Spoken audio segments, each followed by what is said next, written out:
আসসালামু আলাইকুম। মানুষ মানুষকে হত্যা করছে, কিন্তু হত্যা করার আগে কি একবারও ভাবে যাকে হত্যা করছে সেও কারো সন্তান, কারো বাবা, কারো ভাই, কারো স্বামী। হয়তো সে একটা ঘরের একমাত্র উপার্জনকারী। হয়তো তার ছোট্ট বাচ্চাটা অপেক্ষা করছে কখন তার বাবা ফিরে এসে কুলে নেবে।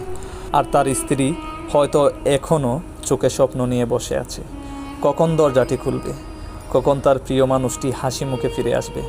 কিন্তু জানে না যে মানুষটার জন্য সে অপেক্ষায়, সে আর কখনো ফিরে আসবে না। একজন মানুষ মারা গেলে শুধু একটি দেহ পড়ে থাকে না, তার সাথে মরে যায় একটি পরিবার, একটি ঘর, কিছু নীরব কান্নায় ডুবে থাকা মন। চোখে জল জমে থাকে কিন্তু মুখে কোনো শব্দ নেই। শুধু মনের গভীরে উচ্চারিত হয়, হে আল্লাহ, তুমি তো গাফুরুর রহিম, তুমি দয়া করো। যে মানুষটা আমাদের প্রিয় মানুষকে আমাদের জীবন থেকে কেড়ে নিয়েছে, তার জীবনটাকে তুমি জাহান্নাম বানিয়ে দাও। আমরা মানুষরা দিন দিন কত অমানুষ হয়ে যাচ্ছি। কেউ একটা লাশ কাঁধে নিয়ে কবরস্থানের দিকে হাঁটছে, আর কেউ সেই মৃত্যুর খবর শুনে মুচকি হাসি দিচ্ছে। কেউ দুয়ায় হাত তুলে বলছে আল্লাহ ক্ষমা করো, আর কেউ সে মৃত্যু নিয়ে ঠাট্টা করছে, মিম বানাচ্ছে, মজা নিচ্ছে। ইসলাম কি এটাকে অনুমোদন দেয়? একদমই না। রাসূলুল্লাহ সাল্লাল্লাহু আলাইহি সাল্লাম বলেন, তোমরা মৃতদের গালি দিও না, তারা তাদের কৃতকর্মের ফল পাচ্ছে।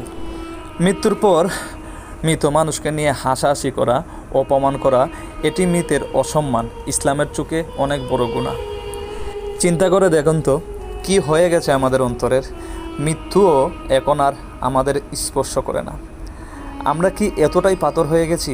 কোথায় গেল আমাদের মানবতা? কোথায় আমাদের ঈমান? আজ সে মারা গেছে, কাল তো আমিও যেতে পারি।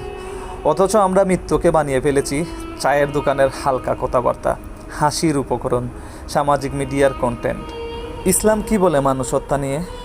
সূরা মায়েদাতে আল্লাহ তাআলা বলেন যে একজন নিরপরাধ মানুষকে হত্যা করে সে যেন পুরো মানব জাতিকে হত্যা করলো।